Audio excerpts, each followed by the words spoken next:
South India shopping mall the wedding మంత్ర సరికొత్త wedding collection south India shopping mall. అక్కడ చిన్నప్పుడు నాన్నగారి దగ్గర నేర్చుకున్నారు ఏంటి అనేది, ఇంకా అంటే ఏమంటారు దాన్ని, ఇంట్రెస్ట్ అనేది పెరిగింది, ఎంతూజియాజం పెరిగింది. ఎలాగోలా ఒక డిగ్రీ చేసేసారు, హైదరాబాద్కి వచ్చారు. ఇక్కడ వచ్చిన తర్వాత కాదు మేడం, మధ్యలో చిన్న ఇది ఇంకుందా. నా ఇంట్రెస్ట్ ఏంటంటే పూనా ఫిల్మ్ ఇన్స్టిట్యూట్కి వెళ్ళాను, FTII. ఓకే, చాలా ప్రయత్నాలు చేశాను. కొన్ని కారణాల వల్ల, ఆర్థిక పరిస్థితులు కానీ, మిడిల్ క్లాస్ వాడిని కుదరలా. మెడ్రాసు అడయార్ ఫిల్మ్ ఇన్స్టిట్యూట్ దానికైనా ట్రై చేశాను, ఏది కుదరలా. ఆ టైంలో కొంచెం డిసప్పాయింటెడ్గా ఉన్నా. అంటే I want to become a film person, cinematographer ఉంది. ఫిక్స్ అయిపోయారు. ఎవరైనా ఈ పండుగలు కలుస్తుంటారు, పెళ్ళిళ్ళు పబ్బాలు కలుస్తున్నాడు, నన్ను పెద్దబాబు అంటారు ఇంట్లో. పెద్దబాబు ఏంట్రా నువ్వేంట్రా అంటే, నేను కెమెరామెన్, ఇంతే. నా మాట నోటి నుంచి వచ్చింది, నేను కెమెరామెన్ అవుతాను, తెలిసి తెలియకుండా కూడా. అదే లెగసీ కంట్రీ అయింది. అయితే ఏం చేయాలో అర్థం కాని పరిస్థితుల్లో కొంచెం డల్ అయిపోయి మళ్ళీ పోస్ట్ గ్రాడ్యుయేట్. మా మదర్ ఏమో MScకి వెళ్ళమంటాడు వైజాగ్కి. నాకు అది ఇష్టం లేదు. ఆ టైంలో అన్ని చోట్ల చెప్తాను. ఇప్పుడు మళ్ళీ ఇంకో సుత్తి ఏంటంటే, మా అమ్మ ఏదో పచారీ కొట్లో ఏదో తెమ్మని పంపించింది. వాడు ఏదో ఇచ్చి పేపర్ చించేసి ఆంధ్రజ్యోతి ఉండే కలర్ ఫోటోలో అలా వేసి ఇచ్చేసాడు. ఇంటికి వచ్చి ఏదో కలర్ కనిపిస్తుంది, మా అమ్మకి ఇచ్చేసి సామాను అది ఓపెన్ చేస్తే ఫైన్ ఆర్ట్స్ కాలేజ్ హైదరాబాద్లో ఫోటోగ్రఫీ డిప్లొమా గురించిన ఆర్టికల్. అది నోటిఫికేషన్ వచ్చేసింది అందులో. అది దాని గురించి article, diploma in photography 2 years. అనగానే ఇమీడియట్గా మా ఫ్రెండ్స్ ఆల్రెడీ డిగ్రీ అయిపోయి హైదరాబాద్లో కొంతమంది ఉద్యోగాలు వ్యాపారాలు ఉన్నారు, అందరికి ఫోన్లు చేసి నేను వచ్చేస్తున్నాను, మీరు నన్ను చూసుకోవాలి అని చెప్పి హైదరాబాద్ వచ్చేసాను. మా అమ్మగారు అగైనెస్ట్, మా నాన్నగారు సపోర్ట్.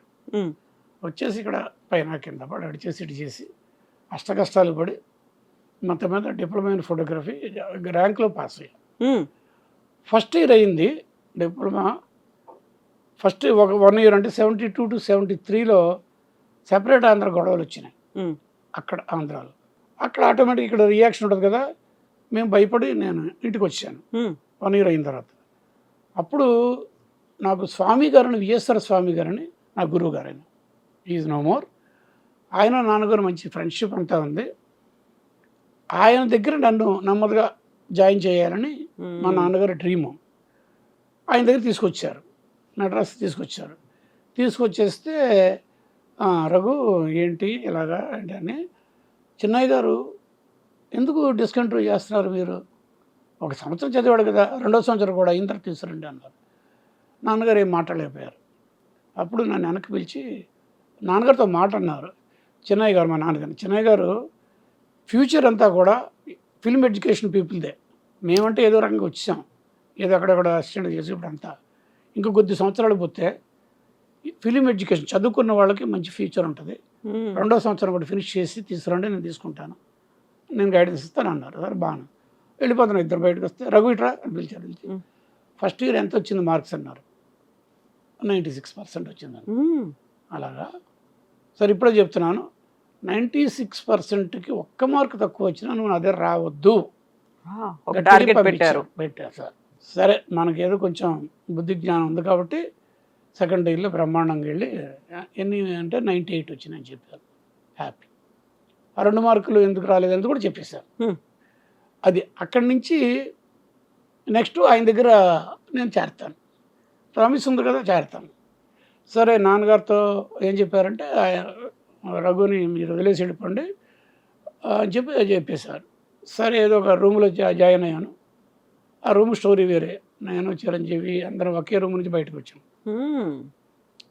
ఇంకా అది వేరే, అది సబ్టెక్స్ట్. అది రూమ్మేట్స్ కాదండి, నేనున్న రూము.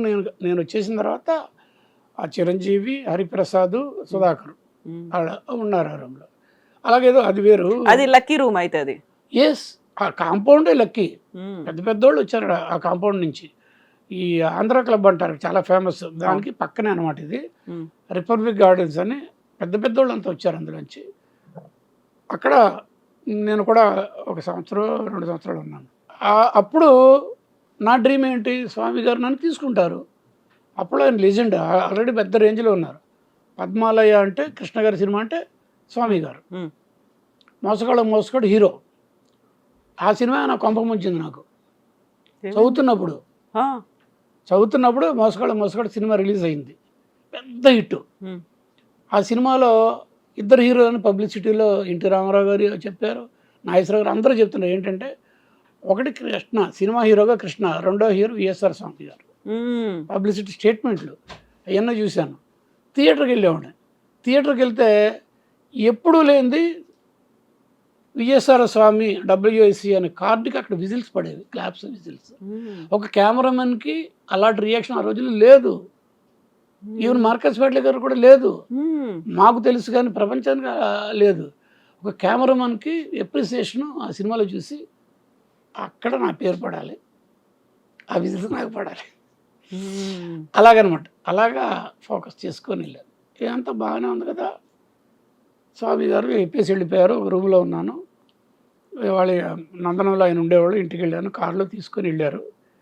1974 సెప్టెంబర్ 20 ఉమ్, గురువుగారు పక్కనే కూర్చొని ఇలాగ అంబాసిడర్ గారు ఆయన సెల్ఫ్ డ్రైవింగ్ వెళ్ళి అన్ని రోడ్ల నుంచి వెళ్ళి వడపల్లి టెంపుల్ దాటుకొని అలా వెళ్ళి వాయిని ఆర్చ్ ఉంటుంది అక్కడ, విజయవాణి స్టూడియోస్, దాని లోపలికి వెళ్తున్నాడు. ఆ ఫీలింగే వేరు, గురువుగారు పక్కన కూర్చొని. ఉమ్, అసలు అదంతా ఫోటోల్లో చూశాను, విజయ చిత్ర ఉమ్. ఇంకేవో వస్తాయి కదా సినిమా రంగం వచ్చింది, దాంట్లో చూశాను. కానీ ఫిజికల్గా ఈ లైవ్ కంటితో చూసుకుంటా అలా లోపలికి వెళ్తూ ఉంటే ఏదో ఎక్కడో ఒక అద్భుతమైన ప్రపంచంలోకి వెళ్తాండి ఫీలింగ్. అలా వెళ్తే అలా ఇల్లు అలా వెళ్ళి అలా చూస్తున్నాను, ఇలా చూస్తున్నాను, ఏదో బిల్డింగ్స్ అంతా. ఎక్కడో ఆపారు, అది పెద్ద స్ట్రక్చరు, అది వాహిని 8th ఫ్లోర్ అని తర్వాత నాకు తెలిసింది. గురువుగారు లోపలికి వెళ్ళారు, ఆయనతో పాటు వెనకాలే వెళ్ళిపోయాను. వెళ్తే పెద్ద సెట్టు, లైట్లు గిట్లు హడావుడి. ఎదురుగుంటా ఒక పెద్ద 6 అడుగుల అందగాడు ఒక ఆయన ఉన్నారు. ఆయన శోభన్ బాబు గారికి డైలాగ్ చెప్తున్నారు. అందగాడు ఎవరని అడగండి, చెప్పండి. కె రాఘవేంద్రరావు గారు, ఉమ్, డైరెక్టర్ కె రాఘవేంద్రరావు గారు. వాళ్ళిద్దరు ఉన్నారు. అర్థమైపోయింది, ఆయన డైరెక్టర్, ఈయన. ఇటు చూశాను. సావిత్రి తర్వాత చిత్రసేన, తెలుగు చిత్రసేన ఏలిన ఇంకో మహానటి వాణిశ్రీ గారు. అటు నుంచి మళ్ళీ ఇటు చూశాను. దాన్ని ఏమంటారు, సాల్ట్ అండ్ పెప్పర్ వేసుకొని ఒక పెద్ద ఆయన కెమెరా వాళ్ళకి ఆ లైటింగ్ అది ఇటు ఇది చెప్తున్నారు. విన్సెంట్ గారు, పెద్ద విన్సెంట్ గారు. ఉమ్, ఉమ్, అసలు నేను Cloud9 అంటారు కదా, అలా ఉన్నా అనమాట. ఉమ్, రేపటి నుంచి ఇది గురువు గారి దగ్గర, స్వామి గారి దగ్గర రెస్టారెంట్, ఈ ప్రపంచంలో తిరుగుతున్నాను. ఎక్కమన్నారు, బయటకు వచ్చాము, కార్లో ఎక్కాం. స్ట్రైట్కి వెళ్ళి కెమెరా డిపార్ట్మెంట్ దగ్గర ఆపారు కార్ని, రమ్మన్నారు. అక్కడ ఉన్న ఇన్ఛార్జికి నన్ను అప్పచెప్పేశారు. ఉమ్, రఘు రేపటి నుంచి ఇక్కడికి వస్తాడని. డల్ అయిపోయాను. ఆయనతో నేను వెళ్ళి ఆయనతో నా దగ్గర తీసుకుంటారని అనుకుంటే ఇంకెక్కడో పెట్టారండి. కెమెరా డిపార్ట్మెంట్లో ఫోకసింగ్ అసిస్టెంట్గా పెట్టారంటని కొంచెం డిసప్పాయింట్ అయ్యా. బట్ మనకి ఏం తెలుసు ఎంతనో. ఆయన చెప్పేశారు, ఇన్ఛార్జిని పిలిచి రఘుకి పర్మిషన్స్, ఐడి కార్డులు, టైమింగ్స్ అన్నీ చెప్పేసేయండి అని చెప్పి ఆయన వెళ్ళిపోయారు. బిక్కుమంటూ కూర్చున్నా. 12 కెమెరాలు, మిచ్చల్ కెమెరాలు, పెద్ద కెమెరాలు, మాయాబజార్కి తీసిన కెమెరాలు అవన్నీ ఉన్నాయి. పిఎల్ రాయ్ గారు లవకుశ చేసిన అన్నీ ఉన్నాయి, అన్ని కెమెరాలు. తర్వాత తెలుసుకున్నాను, డిసప్పాయింట్ అయ్యాను. కానీ తర్వాత తెలిసింది చాలా విజన్తో ఆయన నన్ను అక్కడ పెట్టారని.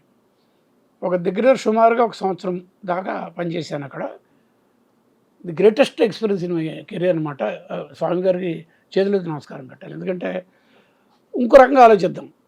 గురువుగారి దగ్గర నేను ఉన్నాను అనుకోండి, ఆయన స్కీమ్ మాత్రమే, ఆయన లైటింగ్ మాత్రమే, ఆయన కంపోజిషన్ మాత్రమే నాకు వచ్చి ఉండేది, అంతేగా.